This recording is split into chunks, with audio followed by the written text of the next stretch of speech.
lost in the Lone Star land, with boots on my feet and dreams in my hand. A little sassy but a whole lot of grace. You'll see that fire when you look in my face. I'm a Texas girl with a heart so wide, family and friends always by my side. From the crack of dawn to the stars at night, I keep it real, keep my soul burning bright. Barbecue smoke, Friday night lights, cheering for the Astros under Texas skies. A little bit stubborn, a whole lot of charm. This big old heart will keep you warm.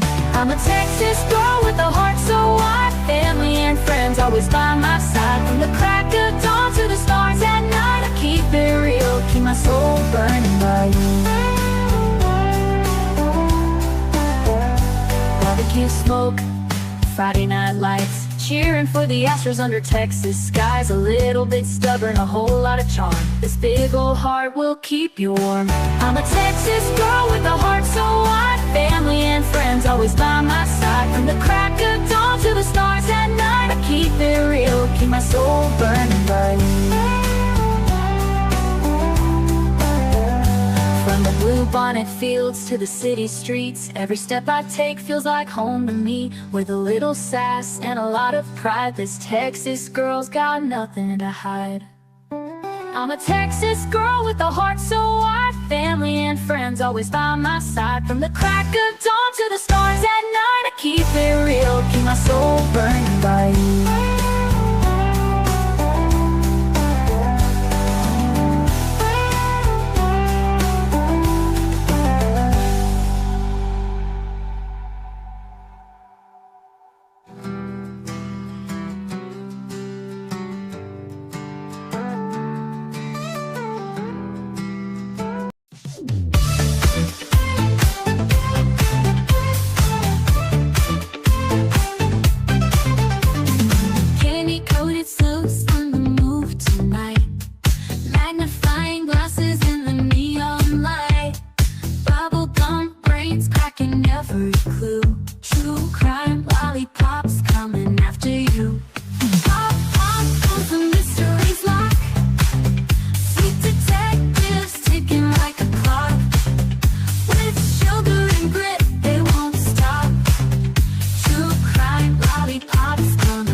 Gummy shoe prints, laid them down the street. Chocolate wrappers hiding secrets sweet. They don't miss a beat, they've got a knack. With licorice ropes pulling answers back. Twist the wrapper to reveal the truth. A sticky web spun by a candy slough. No sour lies can escape the grip. These lollipops always crack the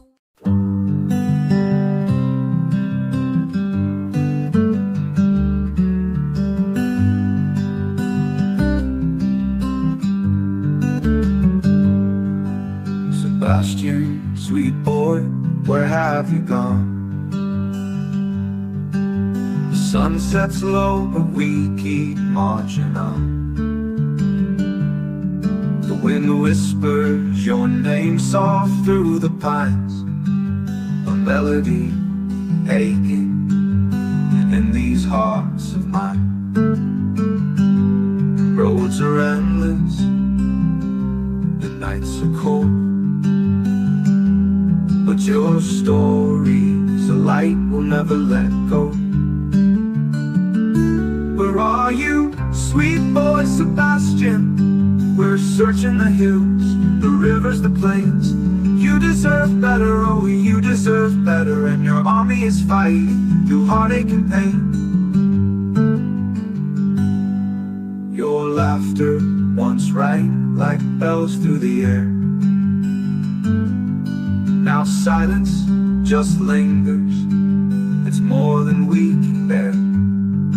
We carry your memory, a flag in our hands.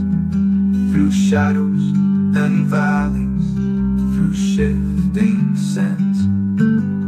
The roads are endless, the nights are cold, but your story's a light we'll never let go. Where are you, sweet boy Sebastian? We're searching the hills, the rivers, the plains. You deserve better, Oh, you deserve better, and your army is fighting through heartache and pain. Your laughter once rang through heartache and pain.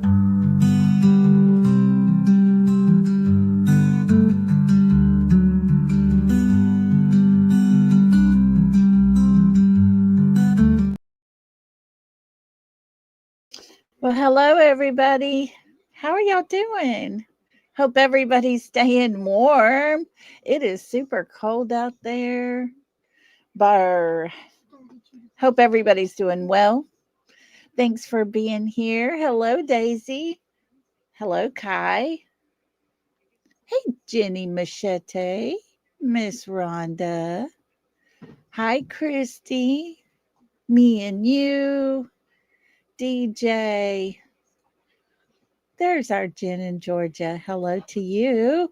Hey, wild child. Finally got above zero about an hour ago. Was minus 23 this morning, actual. Minus 36 with wind chill. My goodness, girl. You stay warm. Enjoy your heat wave. Hey, Cinderella. Good to have you with us. Let's see, Miss Kathy, hello to you. Let me see who else coming in. Hello, TJ. Maui, hello, hello. Hey, Kimberly. Let me see. Hello, Miss Rhonda. Hello, Teresa. Good to see you.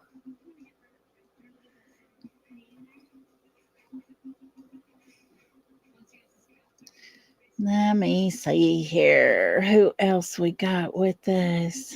Sorry, I got distracted. My granddaughter was in here doing handstands. So let's see here. Lisa King, hello to you. And hello, Linda. Good to have you with us.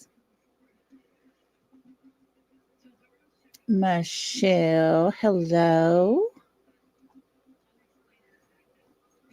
Let's see here. Do, do, do.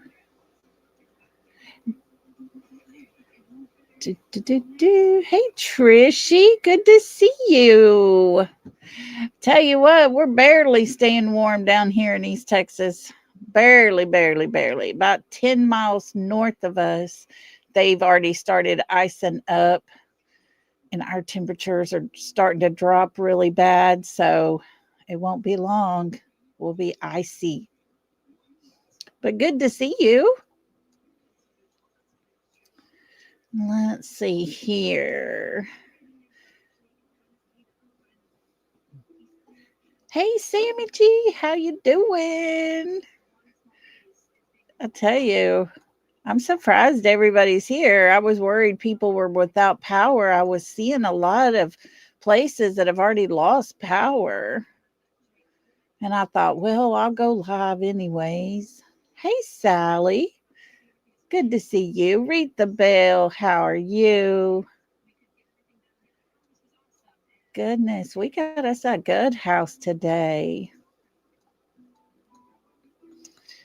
Let's see. Buds girl, hello to you. Good to have you with us.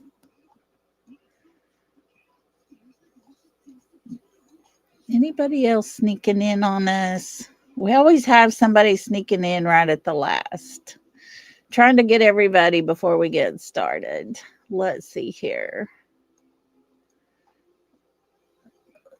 Look at here, DJ's been a member for 3 months. Sweet boy Sebastian, where are you? That is the question for the day. Thank you, Daniel, for being a member with us for so long. I appreciate you. Holly, are you staying warm, Holly? It's getting cold where we're at down here.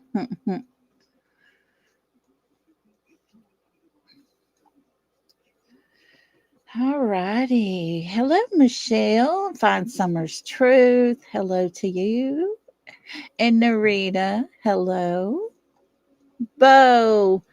There you are, Bo. Haven't seen you in a while. So glad to see you with us. Jacqueline, hello. It's 0 where you're at.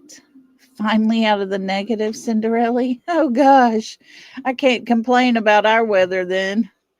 Oh goodness. Ooh, Vanilla's baking some bread. Yummy, yummy. Yummy, yummy.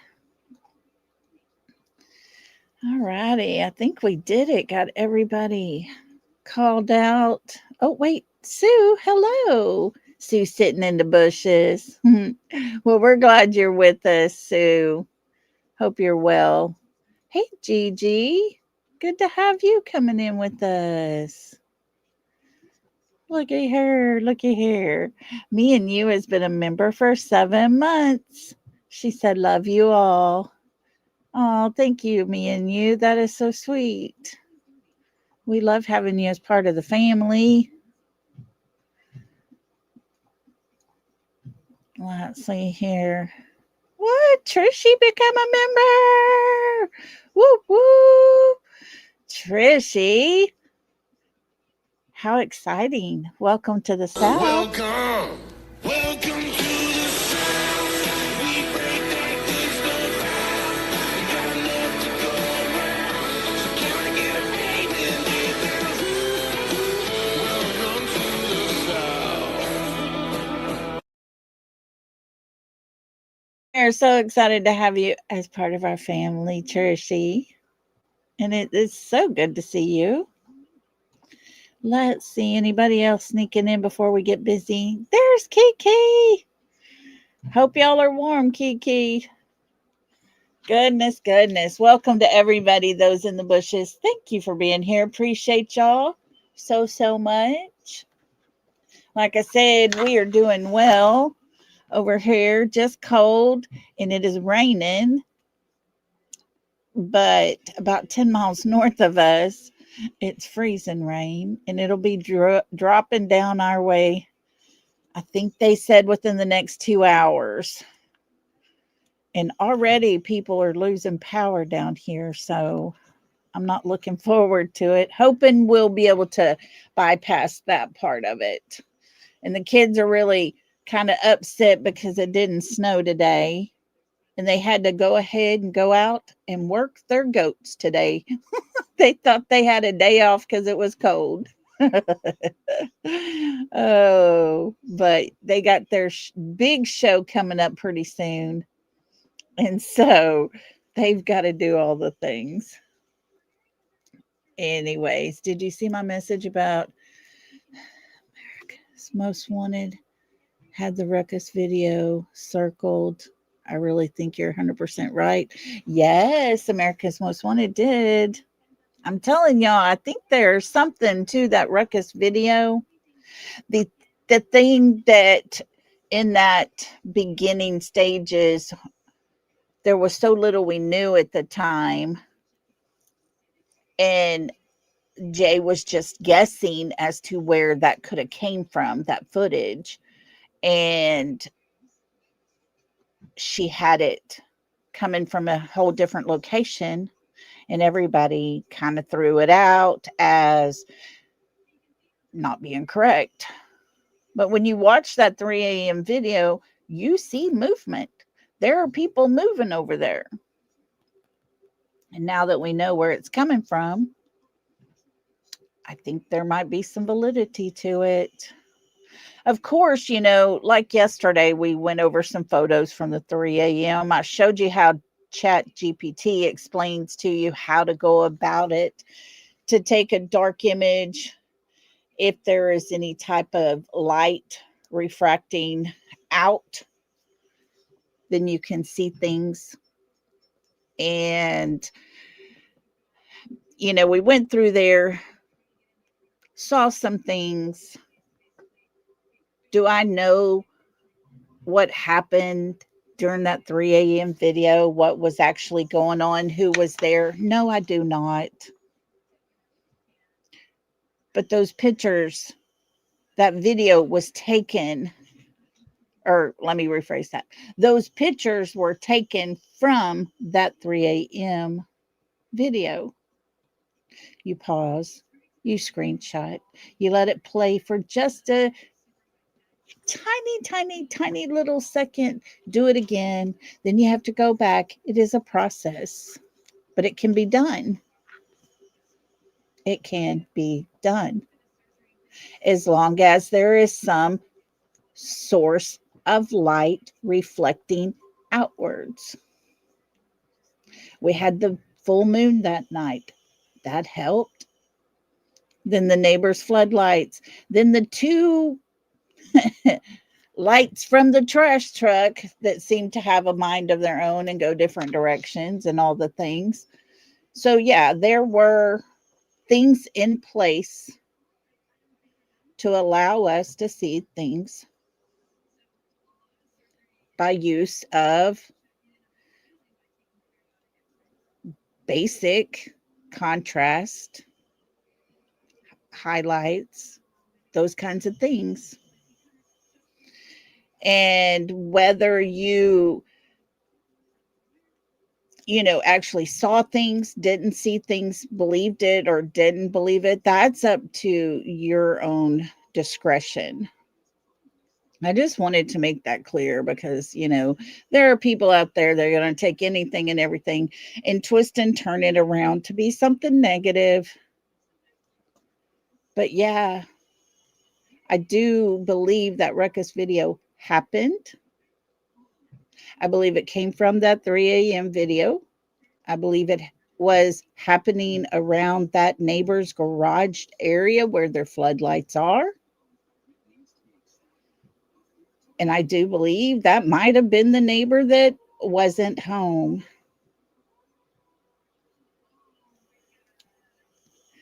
Christy said, I seen it. I went and done it and got the same thing. There you go, Christy. Yeah. So, hey, Deafening Silence. How are you doing? Good to see you. Hey, Hope Floats. Good to see you. But yeah, I hope everybody's doing well. And I appreciate everybody that comes in and listens.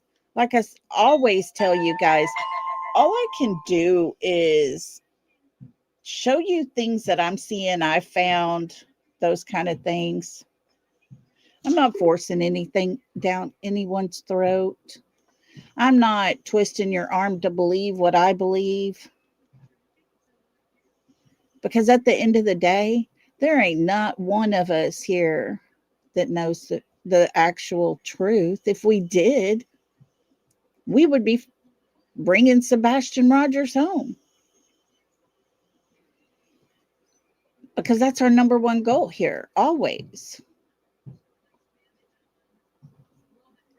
Oh, yes, Hope Floats. That's what I said. My granddaughter said to me today, doesn't cold weather not do good for old people? I was like, little girl, be quiet. She says, don't your bones hurt? And I'm like, yes, they do, smarty pants. She just giggled.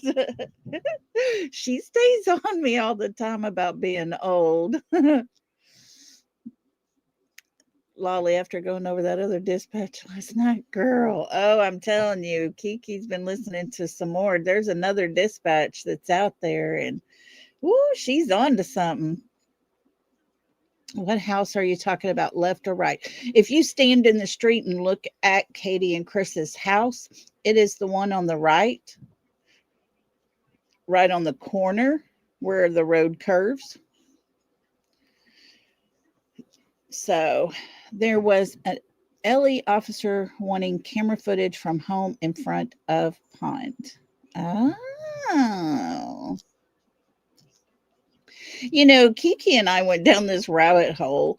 Yeah, right, Sue. She's hearing things about old people. She just takes it out on me. And then she giggles. She knows it's fun. But Kiki and I were talking the other night and we got to discussing Were homes already built in the construction site when Sebastian went missing? We heard, and she played it, on her channel, and it clearly states that the law enforcement asked the guy over the construction site to get his guys that are working to check the construction site area and report back to him. Kim. Kim says, I'm only 43 years young and I work outside 5 days a week and my bones hurt. Oh, Epsom salt becomes a friend of yours when your bones and your muscles start hurting, for sure. But yeah, so it's like, if there were homes over there, did anybody ask those homes for video footage? So we got to looking into some houses in that area. Guys, Willow Bend Drive, the street right before the row of trees, then the cemetery, they were built in the early, 21 and 22, in those time frames.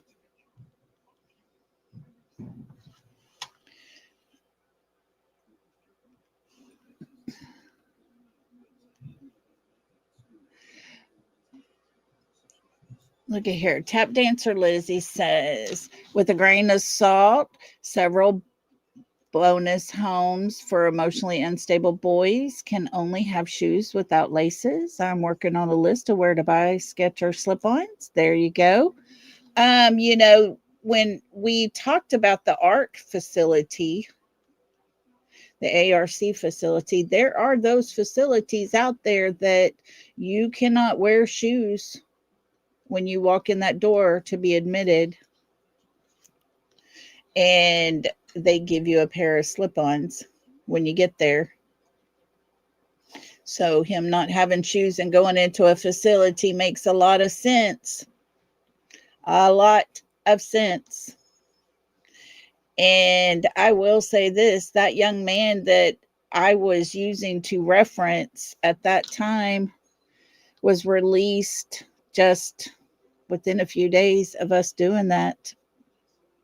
He was supposed to be there 2 years. He was released. He came back home, and he's been home for a little while now. And that young man has got some problems for sure. I mean, he is struggling in life. Look at Sammy G being a member for 9 months. Heavy snow started with temps rose to 2. Oh, Lord. Y'all making me feel bad complaining about our low 30-degree weather over here. Goodness. Monday morning, we were supposed to be around 0. But not in the negative. Oh, I feel bad for y'all. Oh, wait. Let me go up one more. KP bought new Skechers the day he went missing. Isn't that convenient? I'm telling y'all, something is not right with all of this, guys. This whole entire story of him going missing, things aren't right. And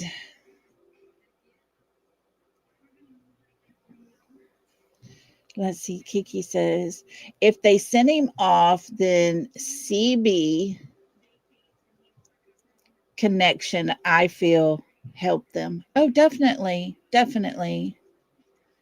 I talked about the yellow coat guy at one time where I believed who it possibly could have been.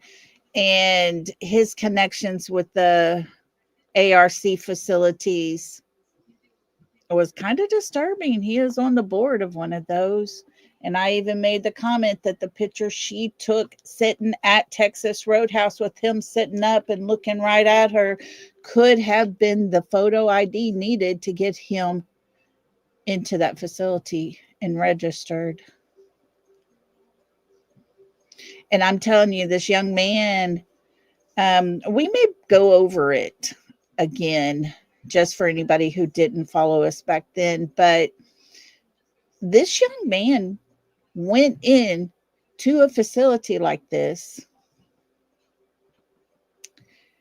His father had insurance and thought he was going to a clinic because that's what the charges were showing on his insurance. But he had no idea where his child was. His father didn't have to give permission. Only one parent needed that permission, and his mother did that.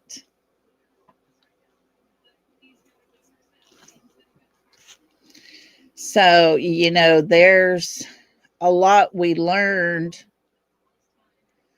And we may just go over that. Seth was in Lady Freedoms last night, and he said, only send things to FBI now. Y'all, that's all I do anymore. I do not send anything to TBI or Sumner County. I don't trust those people. They're not doing nothing. So I do send my stuff in to FBI. Been doing that for a while now. I don't trust At Night or Dog or any of those. I'm sorry, nobody has proved to be worthy of Sebastian. And so if I feel it is important, I will for sure send it in to the FBI. Michelle says I send it to Kiki. There you go. And if somebody doesn't want to send something in and you might have something, send it to me. I will be glad to send it in.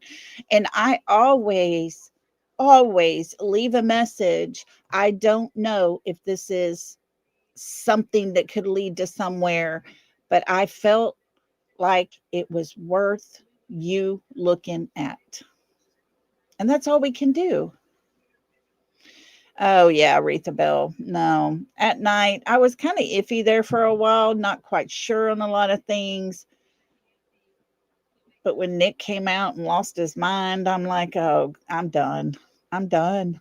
I'm done with so much of it. It's absolutely sad that Sebastian's case has turned into the biggest shit show YouTube has ever seen. And I'm sorry for those words, but that's pretty much what it is. And it's crazy. And no need other than the channels that his mother and stepfather frequent and the distractions they cause. And so when anybody entertains them, I back away from that. Yeah, I think so. Wannabe sleuth, and I agree with you.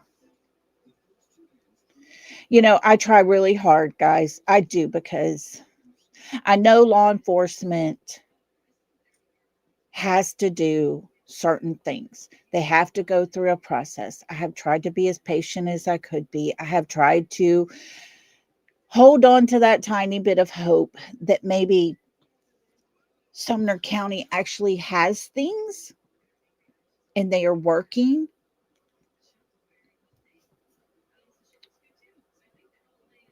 When we can see the clear picture before our eyes and nothing has been done, excuse me, it's to the point to where if they have no evidence when it comes to Sebastian being missing, how did he leave? And there's some things I'm hearing, that I have been asked right now not to speak on, But I would say this much, it should be enough. It should be enough for Katie to pretty much be locked up. But nothing's happening. And it's something they've known from the very beginning. It's just not happening. And the CPS, DCS is what they call it in Tennessee. You know, I call it CPS because that's what we call it here in Texas. But all that was happening there, Seth had to hire a lawyer. He got the reports. Not only were they the reports that were filed with the Department of Children's Services, not only the information called in from his teachers and things at the school. Okay, so y'all do call it CPS there. Okay. Somebody told me the other day it is called DCS. And I'm like, okay, my bad. So, you know, not only did he receive those reports, he received the reports from the counselor or therapist that Sebastian was going to, and all the things he talked about was documented. And Seth got those as well. He learned what Sebastian's life was like inside that house. DCFS, okay. Department of Children and Family Services, gotcha. Hey, cool gamer. But just knowing that there was all those reports, knowing that there was a court case coming up on those things that happened to Sebastian in his home prior to Mr. Chris having his custody case, and the main witness disappears. I mean, there's your motive, folks. There's your motive right there. Should that court case have happened and Sebastian told of all that happened inside their home, I honestly do not think Mr. Chris would ever have gotten custody of his daughter. He probably would have lost visitation rights and would have had to have supervised visits, if that. And that's huge. Hey, Blue Eyes. And so you put all these things together, makes it pretty obvious. But like I said, I try to believe in law enforcement. Yes, Kiki. Are you going to talk about that on your channel, Kiki? I hope so, because that is bothersome. She was telling me how in the second dispatch, I believe it was, that there was a medical vehicle that was called, and they were saying it led them to the pond during the search. It wasn't long after that when the officer called Brandon, not sure if it was Brandon Carter or not, said he was making his way back to the home, and somebody said, is anyone there? And his reply were, there's a lot here.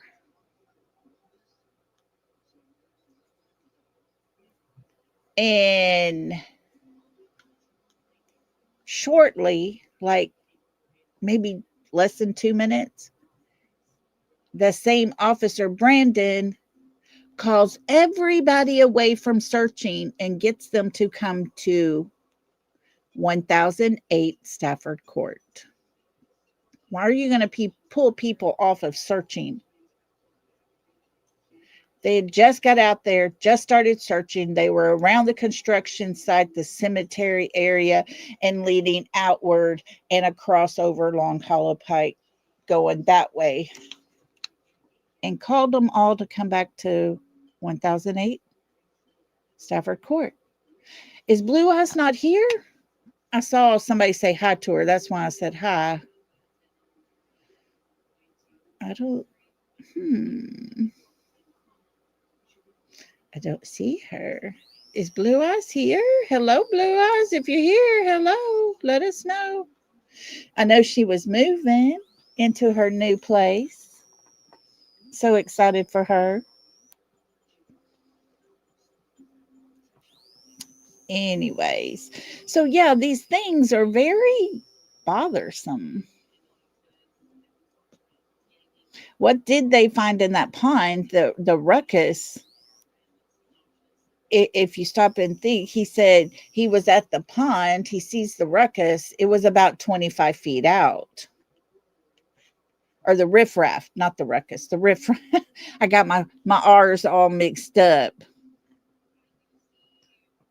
So there's a lot that I question, and it was still that same Brandon officer that makes the comment that the neighbor that lives 2 houses down on Kellen that drives the white truck was in the car with him.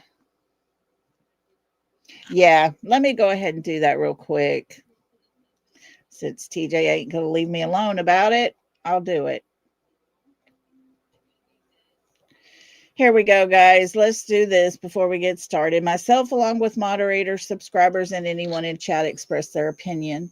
On this channel, we present speculation, possibility, and show things found for everyone to decide for themselves what opinion they have.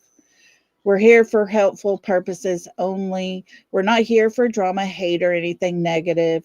Please respect all opinions. My content is not to be used in a negative way at any time. So, lots of questions left hanging out there, and I can't help but want to go over those, talk about them, bring them up again, because we still don't have answers. We have no answers. I see you, Brenda Sue. How you doing? And so today we're going to listen to Seth. He had Tony Mathis with him, and they had Jennifer Coffindaffer on there.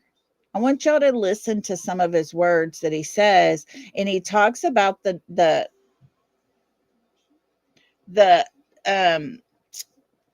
therapist that Sebastian was seeing and the words he said and how it tore Seth up.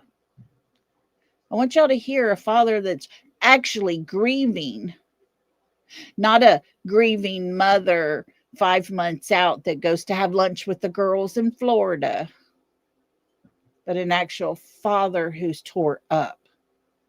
Because I don't care how you want to play the game, which should never be considered a game because this is a child's life. But these people that want to play these games throw Seth under the bus. I'm sorry, you put Katie and Chris side by side. One's grieving and the other one is obviously not. If you could take all the crap out of it, it becomes plain as day. So, as we get going, let me put a copyright up here. I mean, our banner thingy for copyright purposes, because we're going to learn some things. We're going to educate ourselves here on the words of Seth Rogers. And here we go. Let's get this party going. And this was about at the 1 year mark.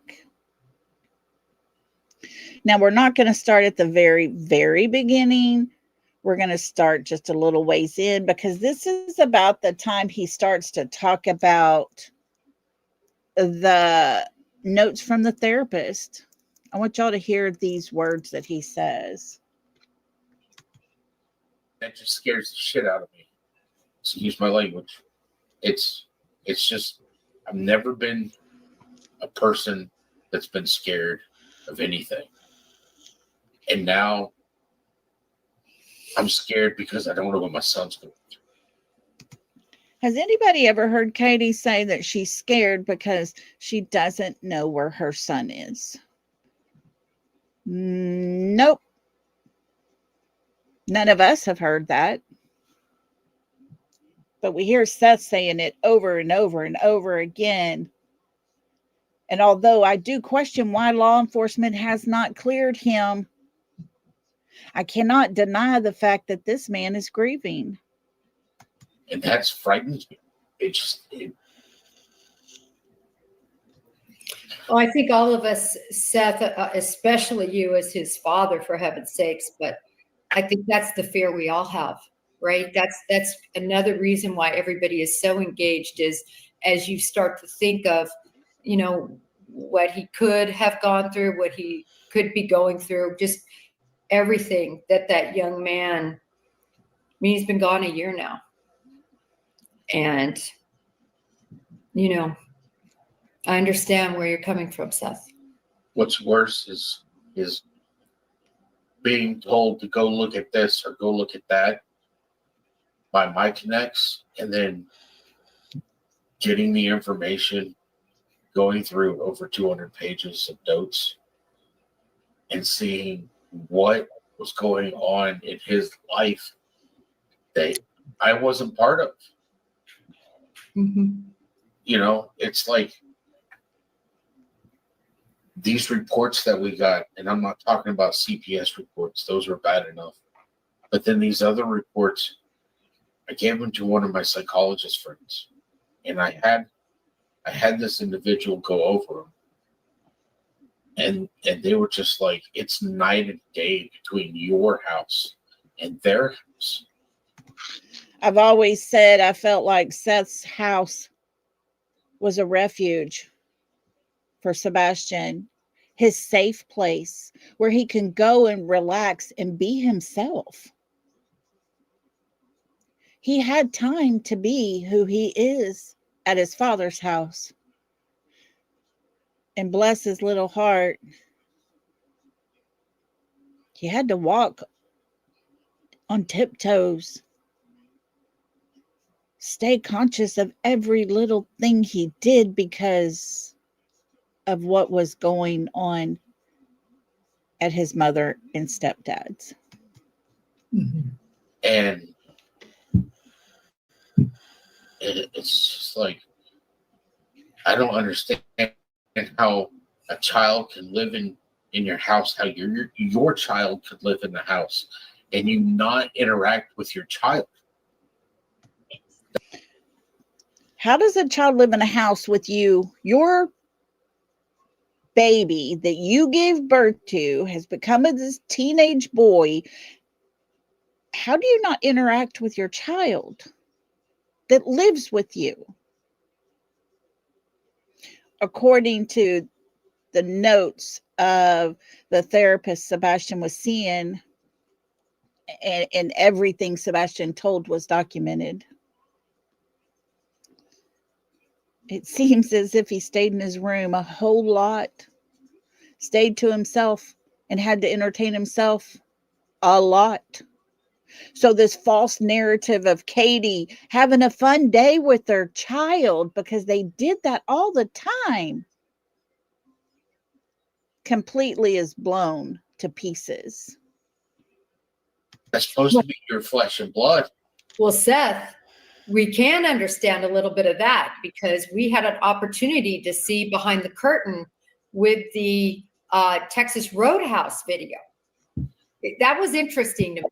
We got a chance to pull the curtain open when, you know, She thought no one was watching, and we got to see the detachment for ourselves. Wait, what? Jennifer Coffin-Duffer just said the detachment. I hope everybody on the other side over there is listening to this woman who is an expert in her field. And she clearly sees the detachment Katie had when it came to her own child. We saw it. I just put out a video about it. Played this whole 6-minute part where her interaction with them was negative, and that was the only interaction that we got to see. But he was clearly, even on pins and needles, sitting there across from his mother, getting nothing from her. He hardly ever spoke. He didn't talk about their day. He didn't have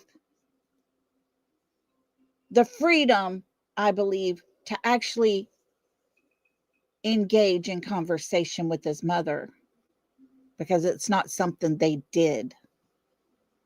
Got to see That is normal. That's what these reports actually told me, was that's normal in that house. No, I mean, I agree, but I'm saying we actually got to watch it. Yeah, well, and 287 pages, Jen. So if you can imagine, we have, everybody says, well, the father wants to sling mud because of these CPS reports. And, you know, this could be this could be that. But I'll tell you what can't be this or that is 52 weeks from February of 23 till February of 24, one counseling meeting per week for 52 weeks with an average of 5 to 6 pages per week, per meeting, explaining everything that was going on inside of that home, and more powerfully quoting Sebastian. So imagine being a father and going through the last 52 weeks inside of that home and listening to what your son had to say about that. It's indescribable. what hurts me even more is the fact that he didn't tell me. He didn't tell me. I don't know why. I thought I was there for him, and for some reason he didn't tell me everything that was going on. He was just, You know, I can imagine the grief Seth is having to live with, not knowing what was actually happening to his child while his child was with his mother. You know, there are a lot of parents out there that split up, they get a divorce, they go their separate ways, they live their own lives separately, and children are involved. But I'm going to guarantee you, most parents who share joint custody, who share just visitations, they pretty much feel comfortable knowing that just because them as adults did not work out, that their child is safe with the other parent.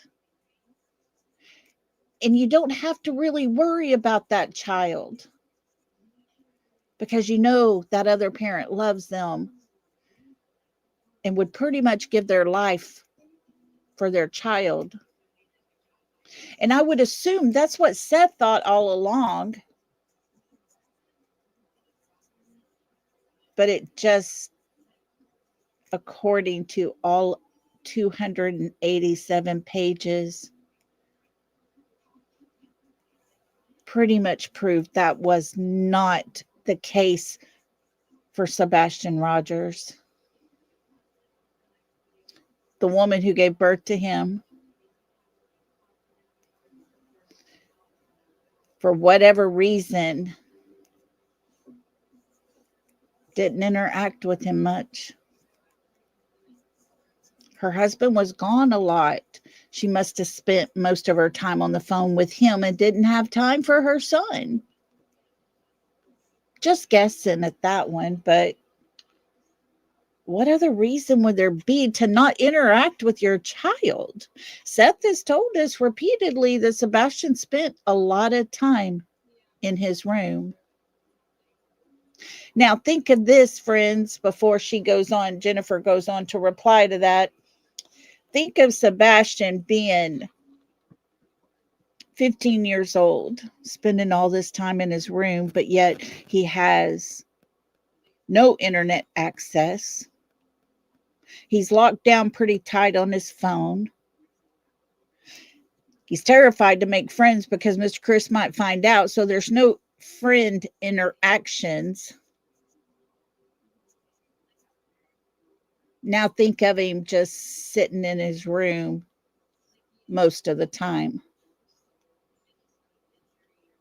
They didn't even allow him the opportunity to just be a teenager. Afraid, Seth. He was afraid. And, no matter what You should have never been afraid.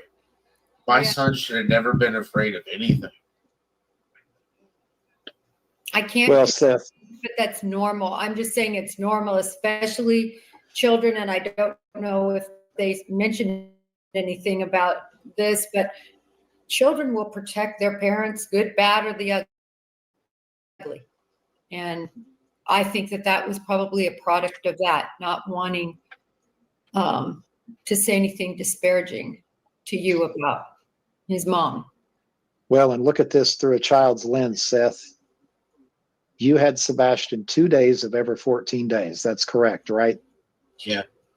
So sometimes 3. Sometimes 3. Okay. So you've got a child that is living in an unhealthy environment for, 6/7 of the time.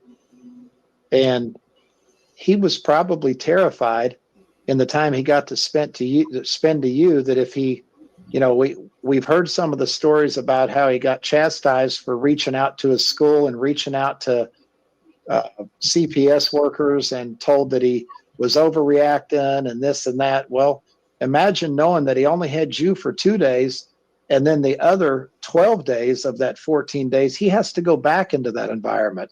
So through a child's lens, he's going to do everything he can do to make the majority of his time, which is the other 12 days, go as smooth as possible. And here's what he knows. He knows that if he goes to school, that he may or may not get protection from what's going on at home at school. But he's comfortable at least talking to them and telling them that. But he knows if he comes to his daddy and tells his daddy what's going on and he's not taken out of that home, then it's going to be a catastrophe inside of that home. Kudos to Tony Mathis, because 100% believe every word he just said. Guys, y'all stop and think about it right now. We've heard Mr. Chris's anger. We've heard his explosions towards people he don't even know. He's never met. And yet he feels the need to go off and tell them exactly how he feels in the most disgusting and degrading way possible. Now think of Sebastian living with that. You remember we talked not long ago about how Katie and Seth both had to go to Chris and say, can Sebastian have his phone back? Seth made the comment that he had to go ask Chris, can my son have his phone back so that I can talk to him?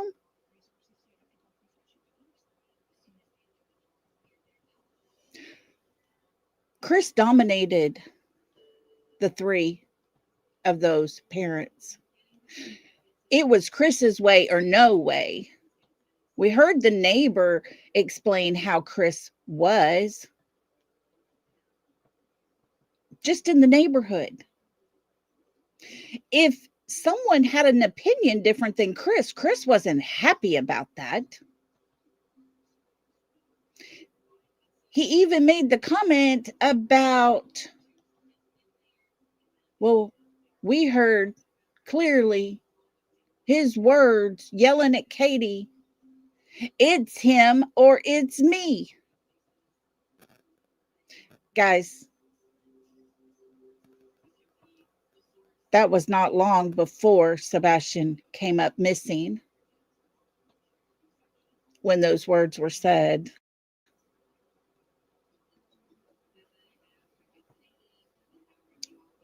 And sadly,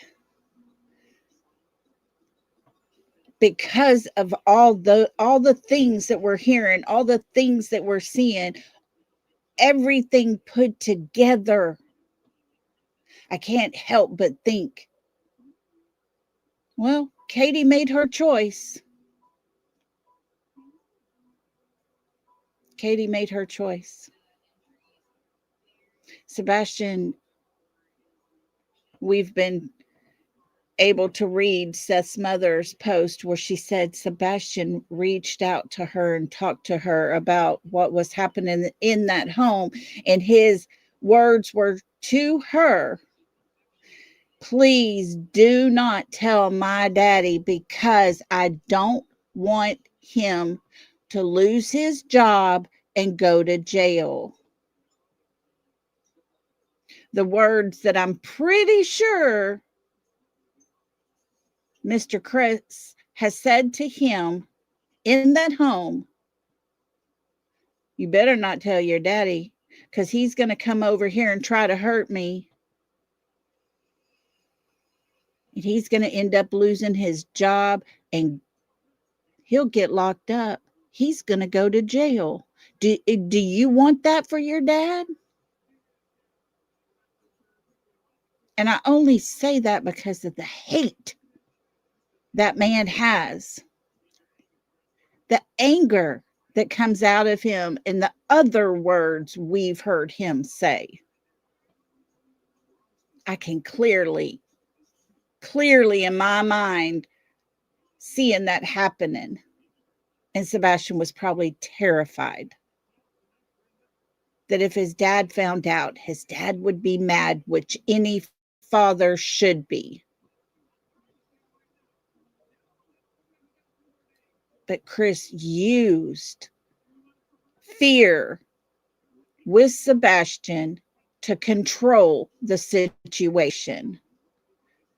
Just like he tried to do with Betty, just like he tried to do with Brittany J, just like he has tried to do with everybody his entire life.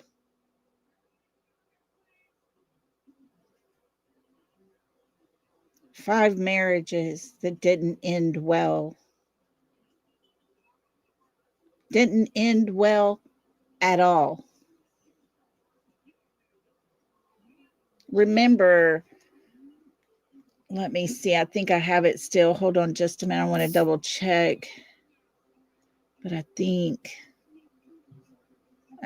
I don't have it anymore.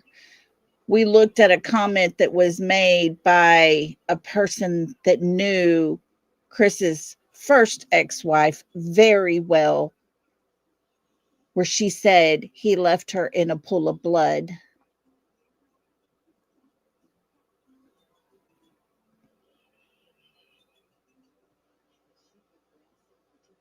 And we're not supposed to believe something happened to Sebastian. Mystery Sky, he really does think he is untouchable. He really does, because people around him do things for him. You know how we've talked about the other side and certain creators who don't actually do all the things, but they have their little minions doing things for them. Yeah, I think they're taking Chris's playbook right out of his hands.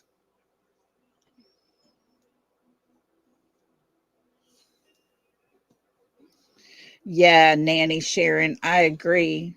Thank goodness for Nina speaking out and telling her story. Thank goodness for her oldest daughter to speak out against the words Kathy Bowersox put out there, trashing Nina all over the place. Her daughter spoke out and said, I remember clearly these things happening.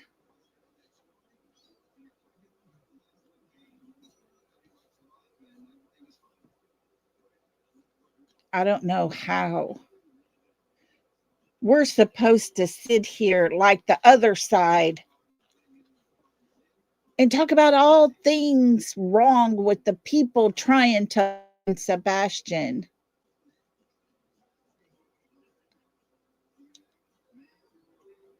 It's not about all the people. It never has been about all the people. It's always about Sebastian. Hey, Mama, good to see you. Yeah, how do we sit and do nothing, Kylie? Exactly. Trishy said CP's history of behavior points to where toward a scary situation for Sebastian, in her opinion. I 100% agree with that. 100. And the scariest part of all of it for me, just being a mother, the scariest part is that Katie made that choice. She made that choice. She drove away from Texas Roadhouse. And we don't know if Sebastian ever made it home because there's no footage of him going in that house and there's no footage of him ever leaving that house. But yet he's nowhere to be found. And we know a 14, at the most 14-minute drive took her an hour and a half that night. What happened to Sebastian? Where did she go? My question is, did her dash cam actually record an hour and a half from Texas Roadhouse to the time they made it home? Katie, can you answer that question for us? Was your dash cam working perfectly well? Captured everything? Oh, and tell your husband I got his hard questions anytime he's ready. So you have to look at it through a child's lens, and it would be very, very difficult for that child to come to the guy that he knows things would blow up with if he shared that with. So, just like Jen said, I mean, it's very, very difficult for a child to tell on a parent. I think he was trying. He was reaching out for help. I think there's some entities that failed him. For sure. Held him. We do recall that one of the CPS workers, not sure if she was the one on Sebastian's case or not, but someone who actually worked for the Department of Children's Services there in the state of Tennessee for Sumner County, conveniently packed up just few days prior to Sebastian going missing. And all of a sudden she's in Alaska working for a petroleum company. I wonder if that's who Mommy and Daddy Socks went to visit just after Sebastian went missing. I wonder if she was the reason those cases were being overlooked. And things got a little too hot. And it was time for her to go before she got herself in some trouble. Just guessing. but that would be my guess. And it's Well, just, you didn't fail him. I mean, I look at hindsight's 2020, and I see things, and it's like I should have recognized it, and I didn't. Hindsight's 2020, Seth. You didn't know, you didn't have those reports, you didn't have that information. You can't beat yourself up. I know you're beating yourself up probably about so many things that's, you know, happens so often, but you just can't. You just need to redirect that sadness and energy to exactly what you have now, flying, advocating on your channel, whether it's searching, whether it's conducting interviews, everything you're doing, just keep doing it for Sebastian. You're That's all really, I can do. That's my goal, is to find him. You know, there's very. I don't have to say my son. I don't have to tell my son I love him. He knows I love him. But I think about the last phone call I had with him that Thursday before. And it's like, I tell him I love him at the end of every phone call.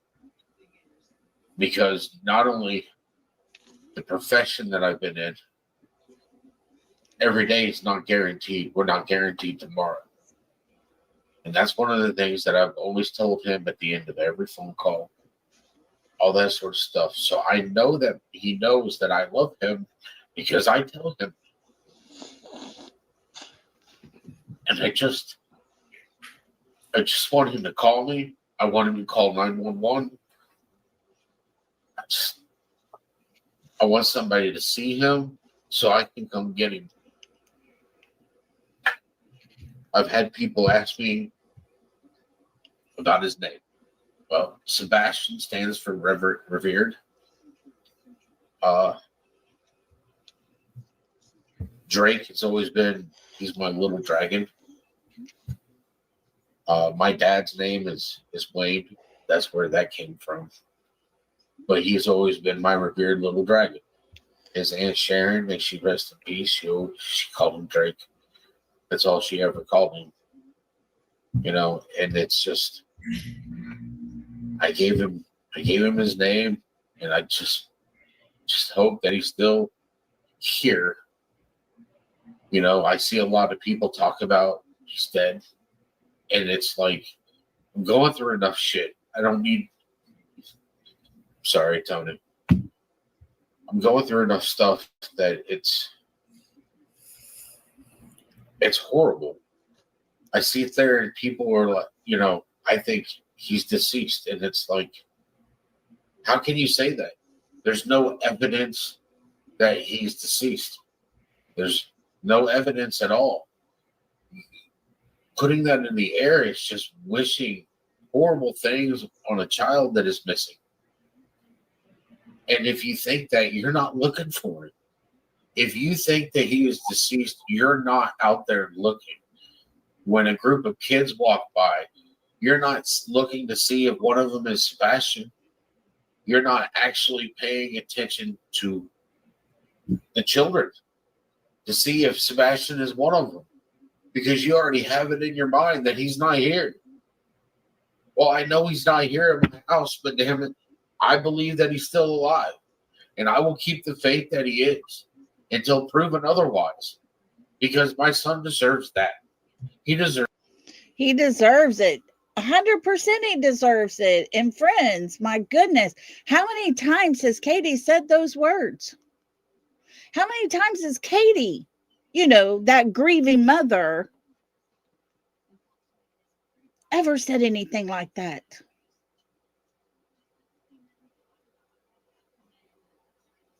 I don't think we've heard that. I think she every time has had to be coaxed into saying something about Sebastian, because every time her and Chris speak, it's about them, what they're going through.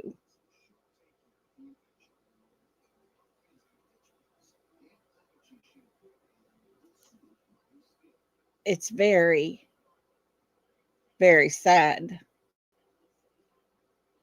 when we sit here and talk about Sebastian all the time, and we have the other side say, I don't know, things like, you can clearly see the connection him and his mother have at that Texas Roadhouse.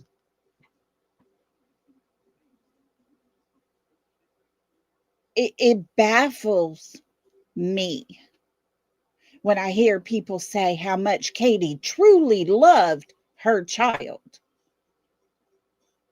And yet, when we hear the reports of how her son sat in his room most of the time, and when we see with our very own eyes the connection that they want to say she had, God love her if that's her having a connection with someone she gave birth to, because that woman's got some problems. There is clearly no connection. She was more concerned about what was happening on her phone and the people coming and going at Texas Roadhouse that night. And when there was a conversation she had with her child, we could clearly, with our very own eyes, see her using her hand as gesturing negativity and throwing it out towards him. We see him shaking his head. No, no.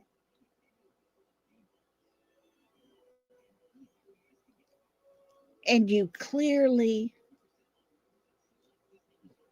see that young man just shrink down and deflate before our very own eyes.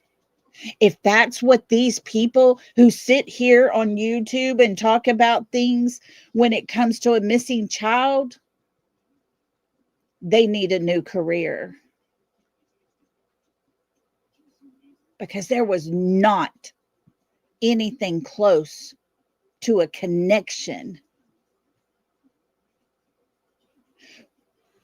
When your child's teachers visibly see there needs to be CPS interaction happening in the defense of that young man, and they make that call, that's not the kind of connection a child deserves.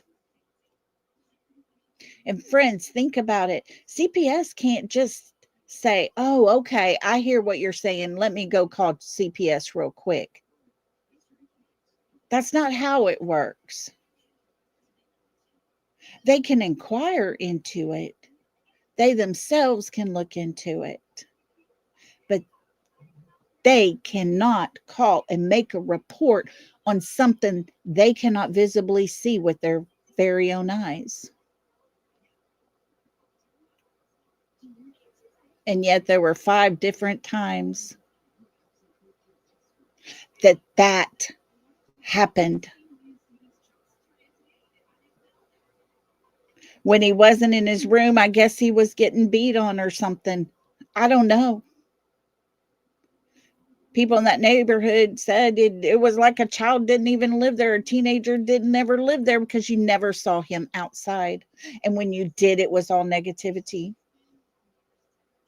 Getting sprayed with a pressure washer because he has a meltdown? Okay. Way to help him calm down there, Mr. Chris.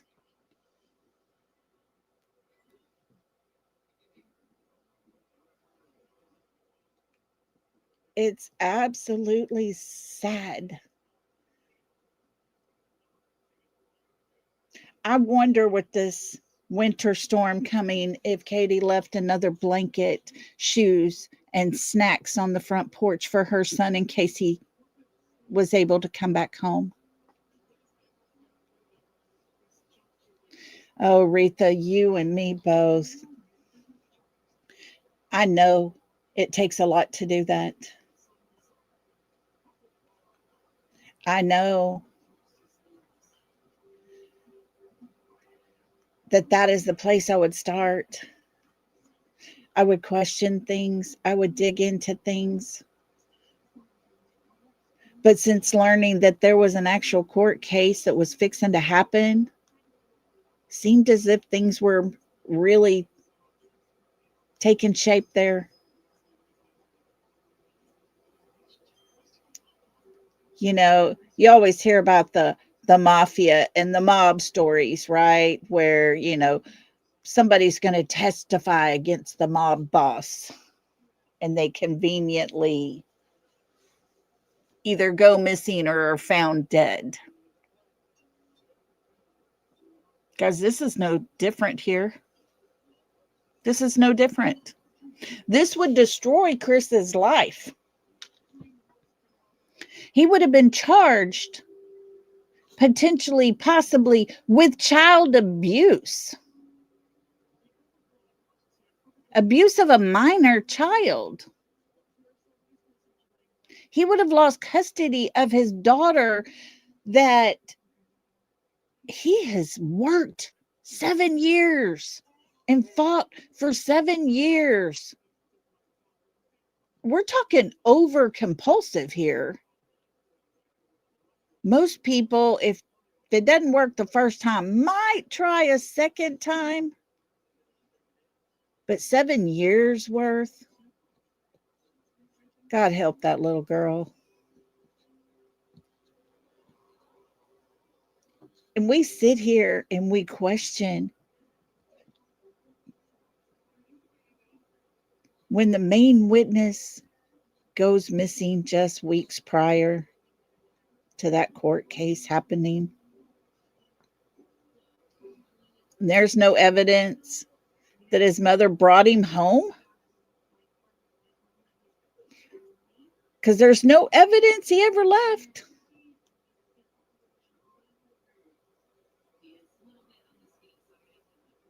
Something needs to happen. It's time for somebody to take the chance and do what's right for Sebastian. Do the right thing. If there's something out there that they can clear Seth, then dadgum clear him. Put all of this on the two that deserve it. The two that cannot tell the same story clearly. Because we all know the truth never changes, but their stories do.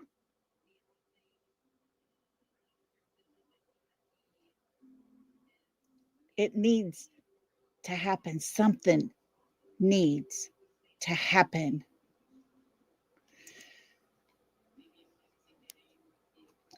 Hang on, let me get up here. Diana says the first 24 hours is crucial. For the longer it goes, the consequences are always worse, stated by New York Ellie. I'm telling you.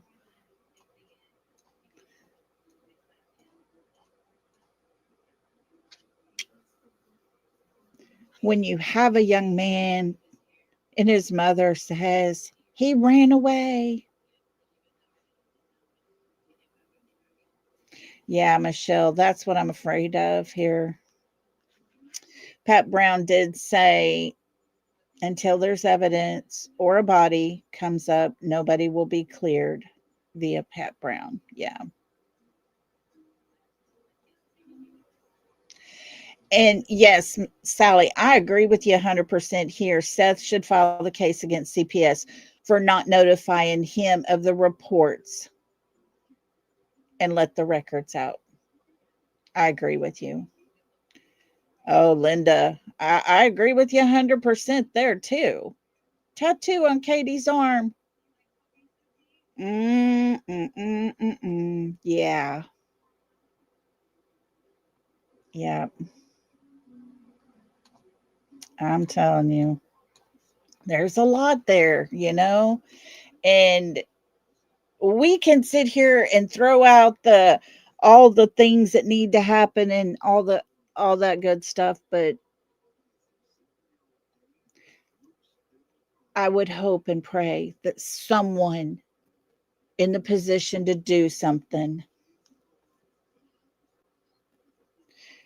is making sure that when they do, it's enough to clearly make a case that nobody can deny it, not even a jury. And I try my best to believe and to stand on that alone, because we see it clear as day. But in a court of law, they may need more.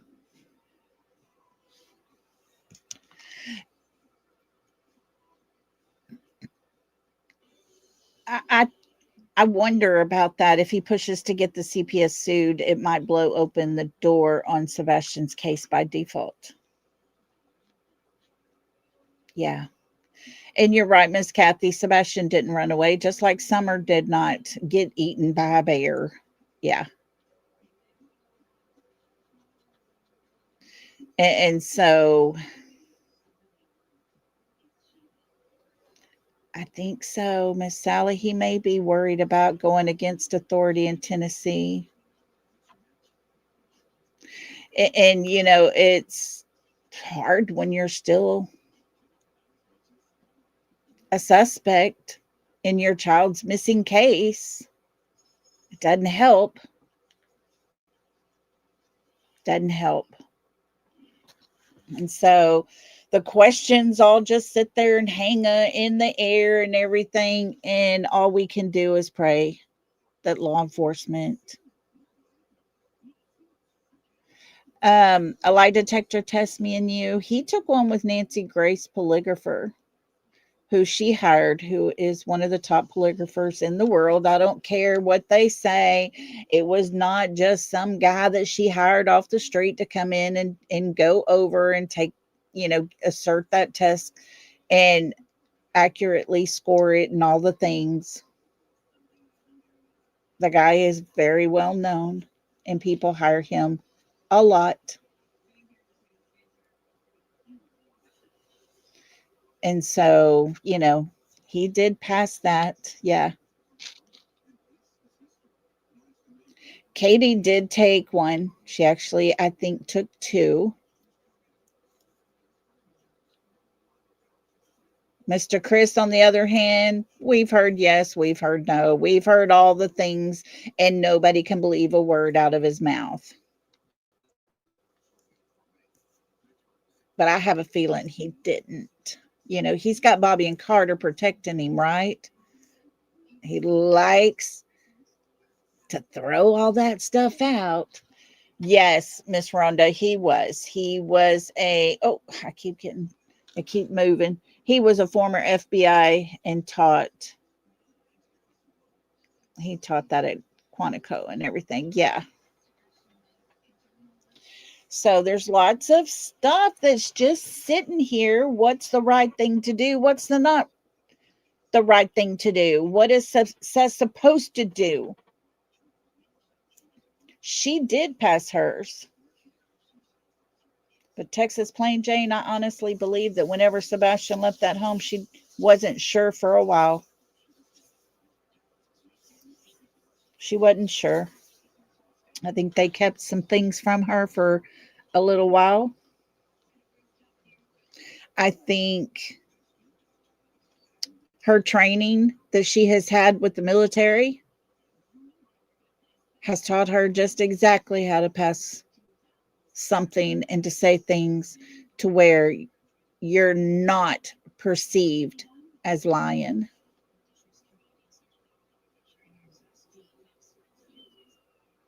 And yeah, you go back to that, Michelle. Lie detectors are not admissible in a court of law because people know how to manipulate them.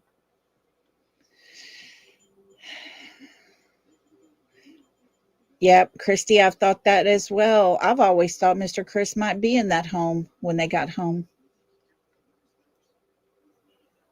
I mean, there's so many scenarios that could fit.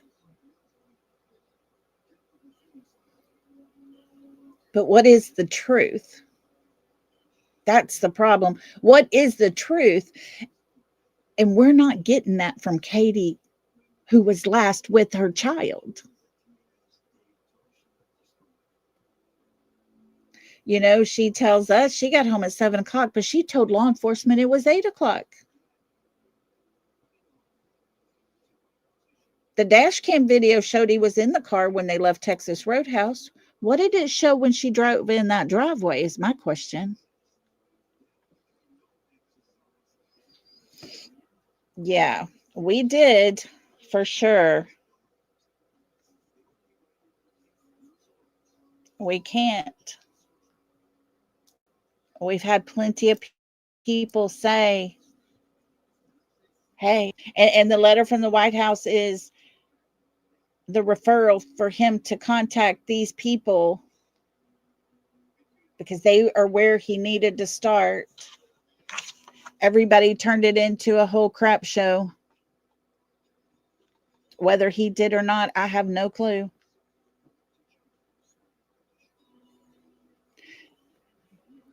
He had an open door at the United States Marshal through one of our subscribers. She had the connections. She made those calls. He never reached out to her. I can't force anybody to do anything. I honestly feel like Seth has had so many people in his ear telling him this way, that way, this way, that way, and over half of them have crapped on him in the end. I think he's a father who's lost. I think he's a father who doesn't trust anymore. I think he's a desperate father to find his son. And he is 100% a grieving father. Let's listen to some more of this for just a little bit more. There's even more than that. And it really just so many negative people out. Just really. Seth, you made the comment that that there's no evidence at all that he's deceased, and that is 100% accurate. There is zero evidence that he's deceased. But what do you say to these people that we keep hearing over and over again that say, well, I don't know why people are blaming this person or that person or whatever. There's absolutely no evidence at all in any way, shape, or form. What do you say to that? From what you know and what you've seen and what you can talk about, what do you say to the people that say that, well, there's just, by golly, there's no evidence? Lack of evidence is evidence in itself.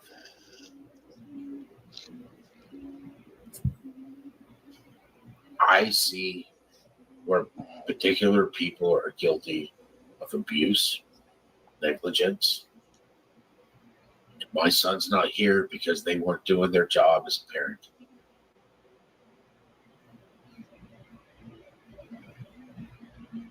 They don't deserve children.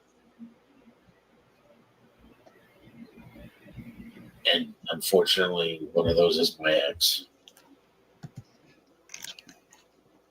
Now you have to remember, this is the man that sat there and read 287 pages from the therapist. He read all 5 reports when CPS was called. He knows what life in that house was like.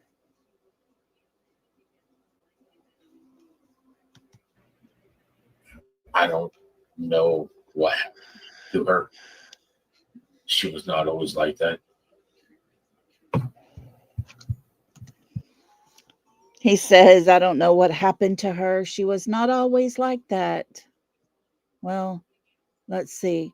Neither was all the people who had private conversations with Mr. Chris, right? Look at Yada. Katie's cousin comes out and speaks out. Then Mr. Chris has a private conversation with her. And she's over there with them, singing a whole different tune. Look what happened when Terry Lynn had a conversation with Mr. Chris privately on the side of the courthouse. She ends up on panel over there, talking mad shit about people over here. But yet she was the one out looking for Sebastian and being honest with all of us. And we wonder what happened to Katie. She marries that man. She lives with that man. I honestly believe she has become just like that man. And that is my opinion. Seth, a little more specifically, we're obviously not going to talk about anything we can't talk about. But you know the contrary. You know there's a mountain of evidence, correct? Yes. And you know that all the people that make it seem like that Sumner County just has nothing and that they don't have a clue and there's just, it's just, he disappeared like a unicorn, poof. None of that's true, correct? That's correct. Children don't just disappear. And Sumner County hasn't been fooled here, have they? No, they haven't. Now, recall when I told y'all that news reporter said, so you're telling us he left home with no shoes? And Eric Craddock's response to that was, I'm not saying he left home with no shoes. I'm saying his mother said that. That was a jab at Katie. I honestly believe they know things. They have things. My question is,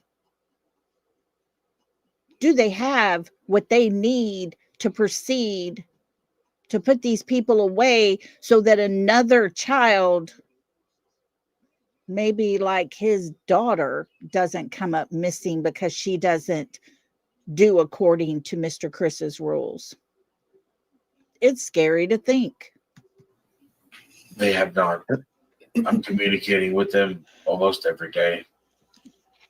And obviously, from my understanding, she had her attorneys at her interview.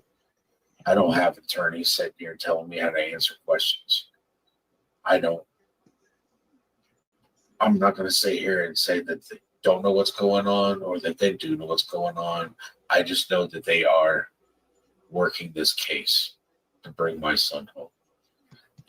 Now, you remember at the 1 year mark last year, Sumner County was there with Seth. They were telling him, we have things. We've got evidence. But then it completely 100% stopped. Why? We can only speculate. We don't know. Nothing's happening. And this father is pushing to get FBI to take it over completely because Sumner County is the lead. And until they invite the FBI to take it over completely and take the lead, Sumner County is in control. Brandon, Carter, Bobby with the TBI.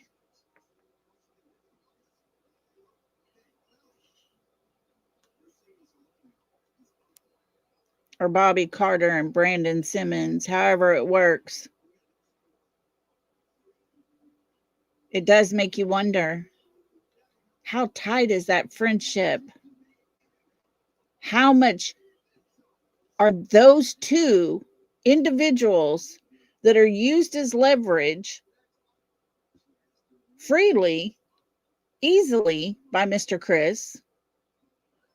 How much will him being locked up affect them and their careers? It's just part of the hard questions we got over here. And they are working it, and they have information. If I can jump in really quick. Sure. I saw I need to blow my nose. that I was, well, I actually not just an interview, multiple interviews on a local station, I'll just say. I have never seen anything so misleading in many investigations. For those of you who may not have watched it, it was unbelievable. Nick Barris, Channel 5. No, it was, Okay. and I won't even say the channel, but they literally had on the Proudfoot's paid private investigator, who, in my opinion, and this isn't about him, it's about the misleading information. Lord help him. He always gets brought into this. Poor little fella. If he would just stop being so stupid and being such a distraction, people might not talk about him, right? That was broadcast. It was shocking to me about The video. the shadowy figure, and this could really mean something. This could turn the case around, and then Whatever actually happened to good journalism. So many have reached out to say that is absolutely no. It is not evidence of somebody who took Sebastian. And actually, that PI got on television and said that they were trying to figure out whether that could be Sebastian. Did you hear that? He Could be the break in the case. break it, but not just a break in the case, like somebody taking Sebastian, but that could be him, like walking or whatever. That could be him. Most misleading thing I have seen in this case. And it's, Y'all all recall that video where, hey, this might be Sebastian. This is, this might be the answer. And Katie and Chris roll right with it. Because that's what we're paying him to do. I honestly believe that. And Katie, in her own word, says until law enforcement looks into this thoroughly, I'm going to hold hope. That person lived at the end of the other road behind her house. She could have traveled her happy little ass down there and asked herself, oh, but by golly, no, She ain't going to do that because she knew it was nothing but crap. Katie has done nothing to help her son. Seth, on the other hand, has traveled for hours and hours and hours to go check something out. But Katie, who lives one block over, can't get up off her butt and go check it out herself. Give me a break. wrong. And just bad. So I wanted to touch on that because I really hope they retract that. I hope they come out and they say we've learned more information, even after they received a statement from Craddock, who is the sheriff now. He wasn't before, for those who don't know, but he's always been assigned this case, and now he's the sheriff, but he's still the main guy for Sumner County. And Sumner County is still the main venue holder, right? They're still the lead. He came out and told them, no, we have analyzed that. We had it within the first 72 hours. That person, it's not involved. It is not evidentiary in this case. Probably because that was recorded the day after Sebastian went missing, from what I hear. And they came back even so and went to a clip of the Proudfoots. And then they responded, well, no matter what they say, you know, we still think it could be a break in the case. You know, until they prove to us it's not, we still think it could be. Is this some sort of distraction? Do I have some Yes. to throw to say, you know, look over there? You know, is that what that is? Look over here. It's what it seems to me. That's exactly what's been happening since Sebastian went missing. I woke up this morning and went to wake him up and he wasn't even there. He ran away. I don't know why he went out that door. Go look out there for him. Don't look over here. Don't look at us. Go look out there because he ran away barefooted in the middle of the night. A child who doesn't go outside, who doesn't go barefooted, who only goes to the end of their driveway when he does. Those kind of things. Sebastian's case from the very, very get-go was a distraction. Go look out there because he ran away. Oh, but my child's not a runner. And then we get the video of his mother driving around looking for him so hard, you know, that she had her windows up and she drove like a bat out of hell down the road and back. A distraction. See, I was looking for him.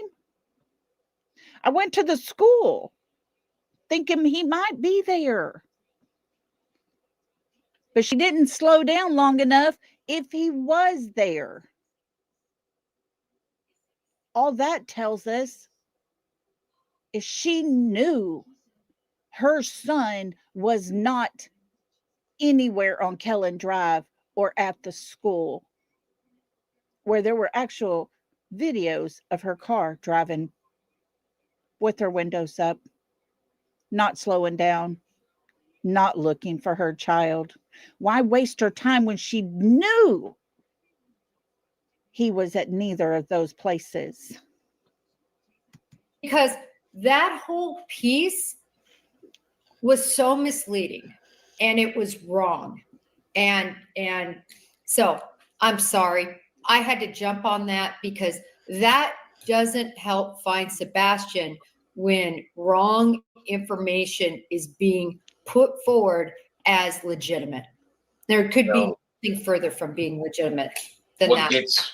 What gets me really about that so-called PI is the fact that he spends more time on social media putting out false information that does not help locate or find Sebastian.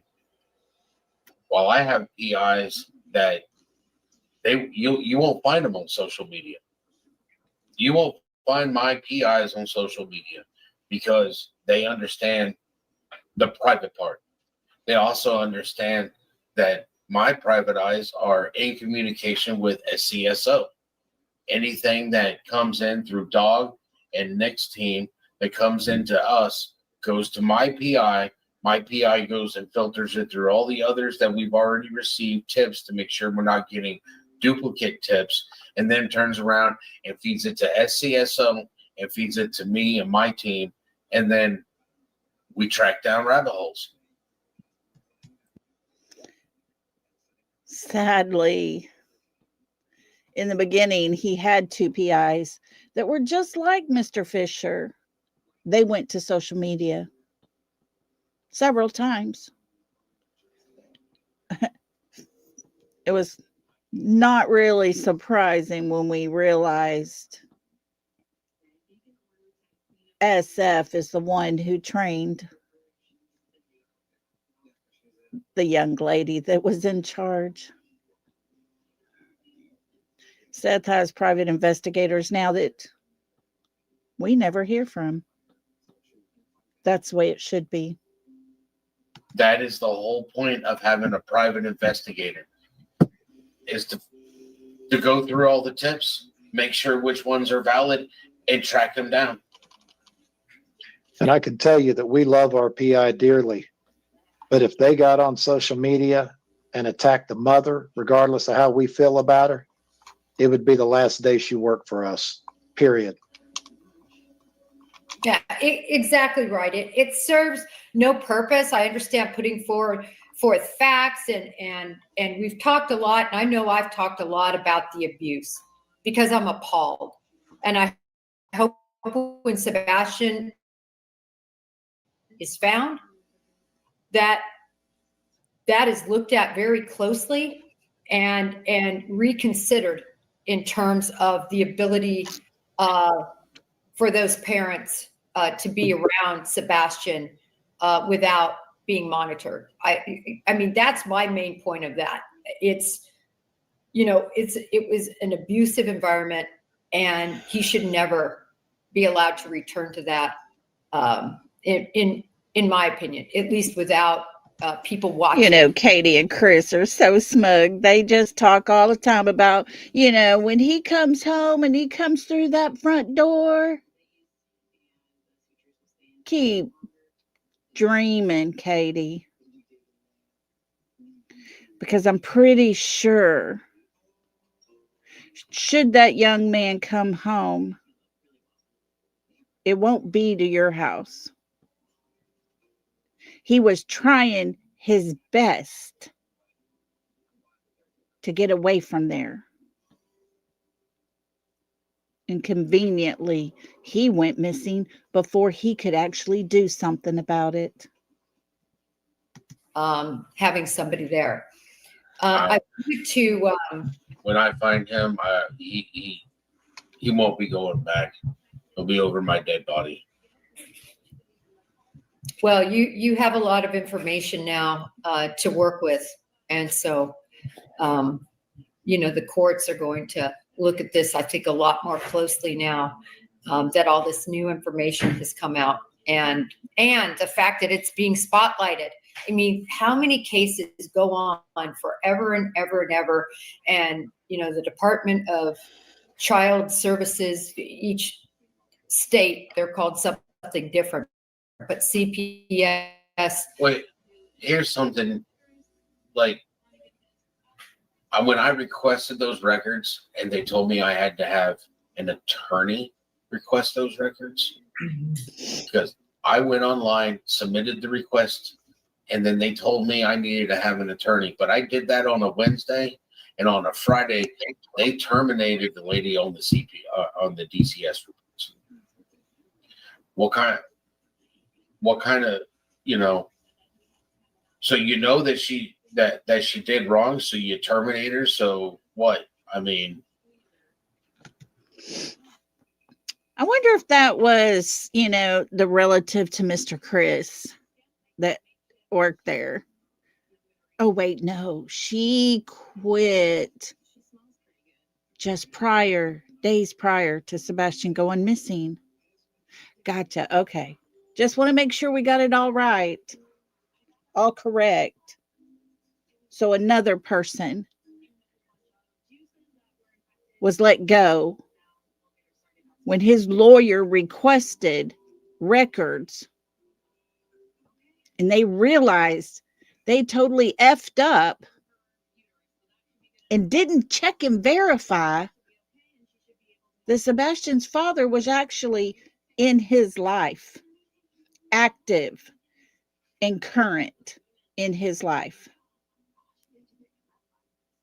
They, whoever she is, took the word of Katie and Chris Once again, they ran the narrative.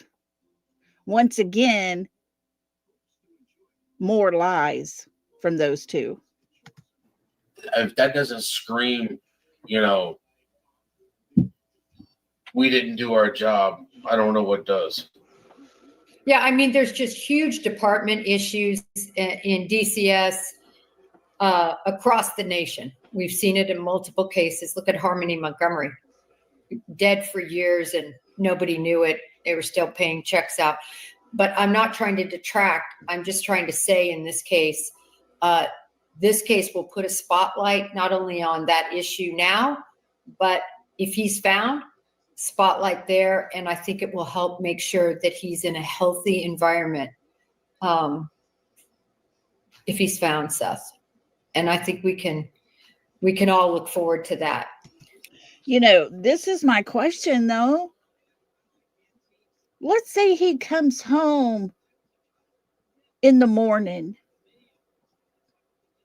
He's not 18 yet. His father, his mother, and his stepfather are all suspects in his disappearance. What happens then? I wonder, will that affect him going to his father's house? The scary part is hearing the words from Mr. Chris when he was on Hatfield and McCoy, and he said, we're down to two options now. He's either lying in the woods dead somewhere, or he'll come home but need mental help.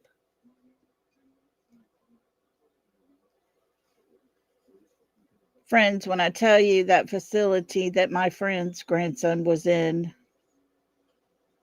was detrimental to his well-being and his mental capacity, it's for real. The things that happen in some of these facilities, we listened to those three girls that were snatched up in the middle of the night, taken away because their parents paid these people to come get her and take them off, you know? The hell they went through. Some facilities keep kids so drugged up that there's not even an issue. They don't have to deal with behavior issues in these places because they're too drugged up to even do anything. And if they decide one day, oh, I don't want that shot, I'm not going to take that shot today, that child might not show up at lunchtime because that child may be no longer alive. Just like what happened with my friend's grandson and a patient that he knew there. It scares me to think of him in a facility like that, having his autism and his breakdowns and stress. Is that what's been happening over the last almost 2 years of his life?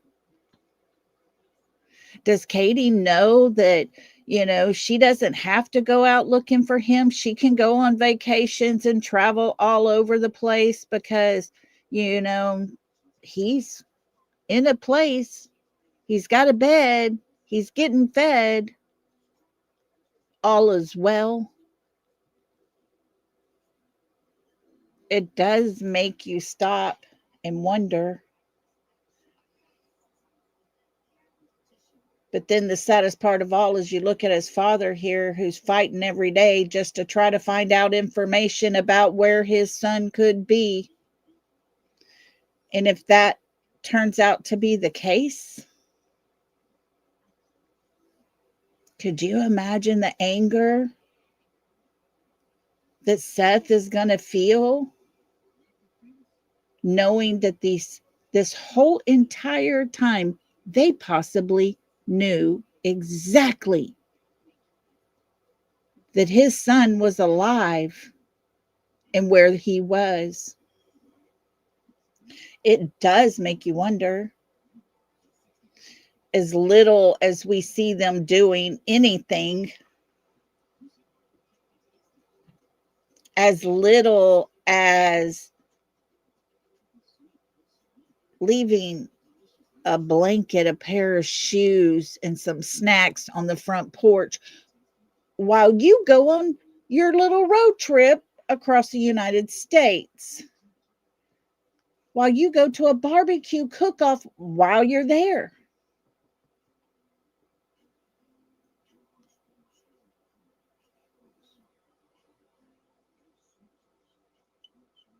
It's absolutely disgusting to even have that thought that there is a mother who might know her child is somewhere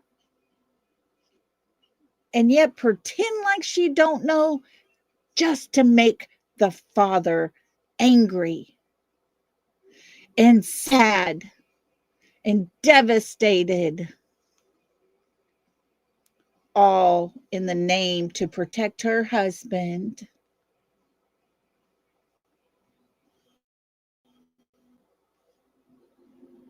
Think about that, because that is a possibility of what has actually been going on. Guys, we're going to stop it right here. Seth's link is in the description of this video. If you want to watch the whole entire thing, please go check it out. If you haven't already, I'm pretty sure most everybody that's listening has subscribed to his channel. He doesn't do a lot of lives, but when he does, we're all pretty much there.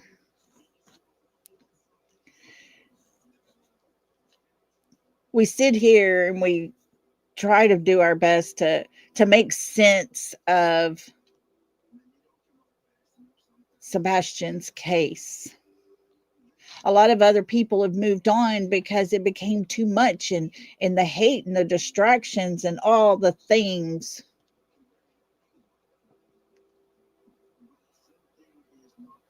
But I made a promise to this young man. I'm not going to stop. Not going to stop. When I'm told, hey, I drove by your house today. It's time this person talking never talks again.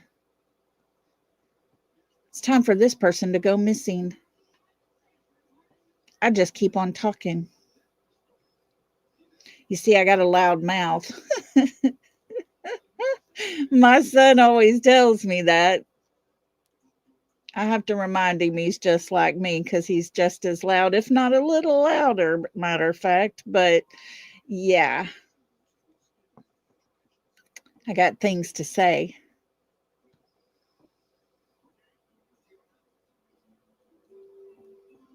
I'm not going to back off from a missing child's case because grown adults feel the need to put out some threats.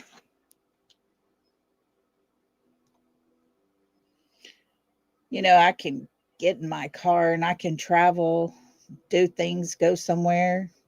I don't worry. I don't worry. I have my little buddy that I carry with me wherever I go. And if I feel my life is being threatened, hey, so be it.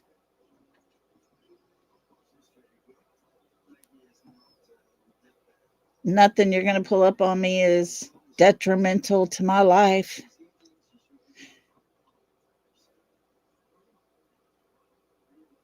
I'm a proud mother. I'm a proud grandmother. I've had a good life.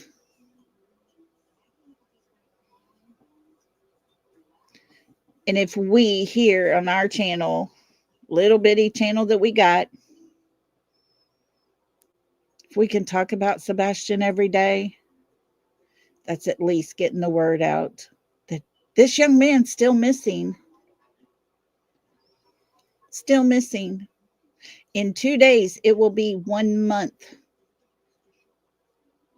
prior to being the 2-year anniversary. And in the past 2 years and 2 days, or 33 days,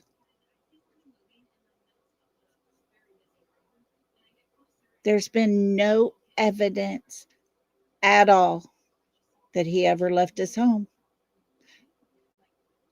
In all actuality, there is no evidence he ever made it home.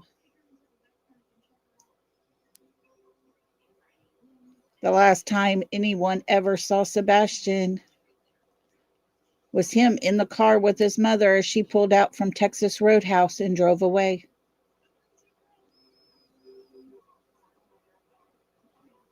I'll say it every time I got a chance to speak. Katie Lynn Proudfoot holds the key to the question every one of us have.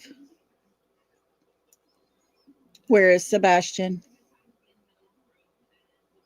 I still put all of this on her because I honestly believe she knew what was about to happen to that young man, or she wouldn't have took her light bulbs down the day before so that it would be super dark there at her house. Nobody could see things.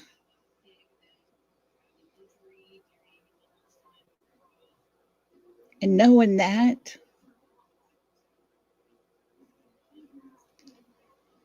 she knows what happened.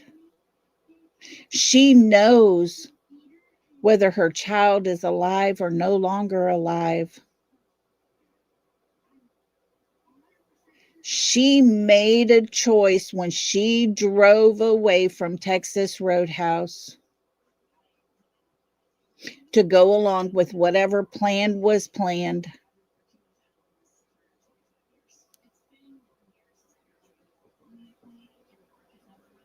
She could have drove him straight to his daddy's, told him to get out, don't call, I'll contact you when I can, and leave it at that. But she didn't.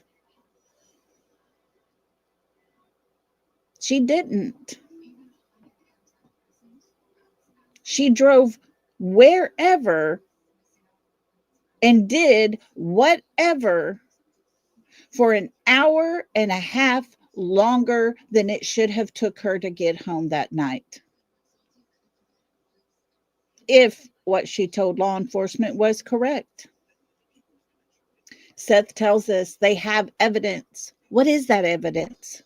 What do they have? If they're not believing her, there has to be a reason. Do they see what we see?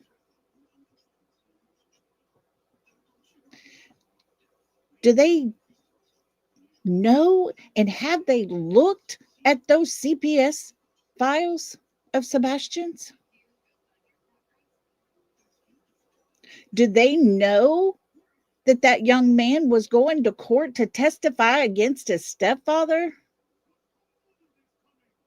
And he miraculously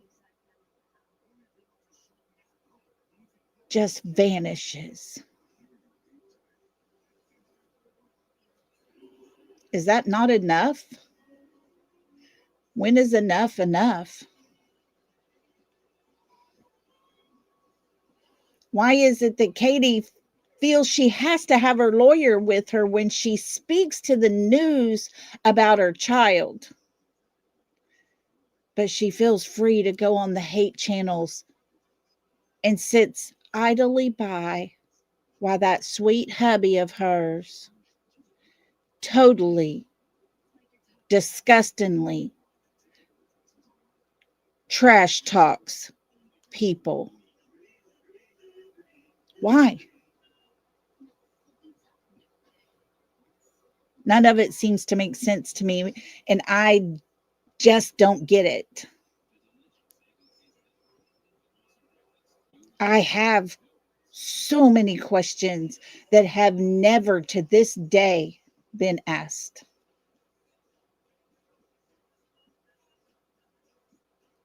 I really want those answers to help to understand some of the questions that I have.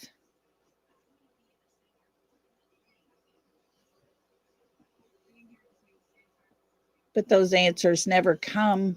They just continue to be covered up, pushed away, and the narrative continues to be pushed by Katie's friends and Chris's friends about her being a grieving mother. She was smiling awful big while she was in Florida with her girls having lunch time with her girlies.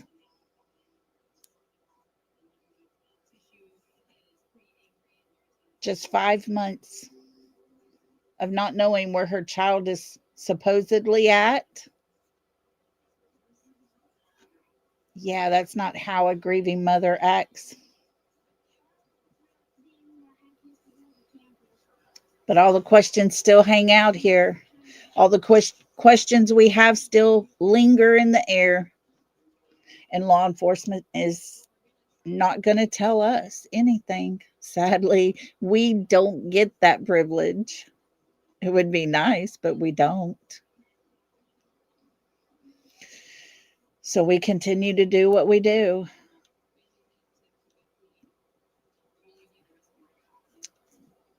And I don't know if we're doing the right thing, if we're doing things wrong, if we're making a difference or not making a difference. But guys, I feel strongly to keep doing it. You see, Sebastian has captured each and every one of our hearts. That handsome smile of his, that big old smile that just seems to lighten up the room.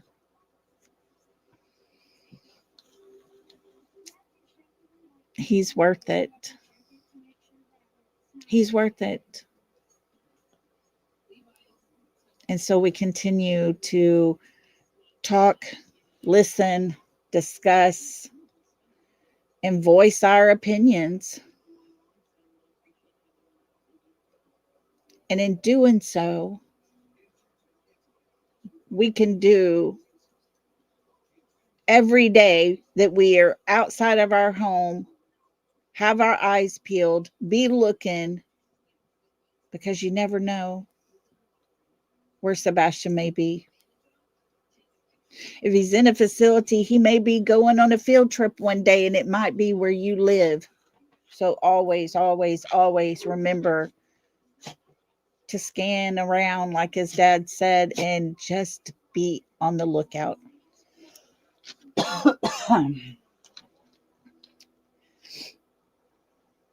But I thank you for being here, each and every one of y'all. I appreciate y'all hanging out and listening. I appreciate everything y'all are putting in chat. Everybody that's just listening in the bushes, thank you so much. It makes a difference. Make sure to hit that like button. It helps to get out into the algorithm the things that we're saying here and showing and talking about.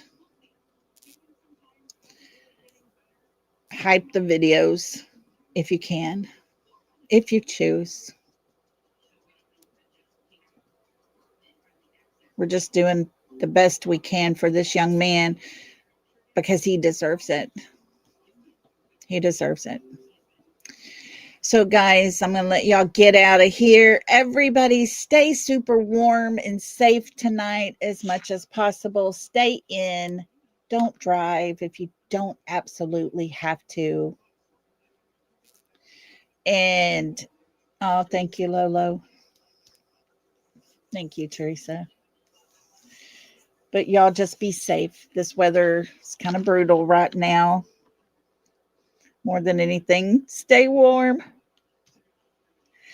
I will probably take tomorrow off, but if I come across something that we just need to talk about and the weather holds out and we still have electricity, I might go live. So y'all be on the lookout. Make sure y'all hit that bell and notification for all. That way you get it when we come live. But if I don't go tomorrow, I'll see y'all Monday, guys. Y'all have a really great night. And until next time, love and hugs, everybody. Good night.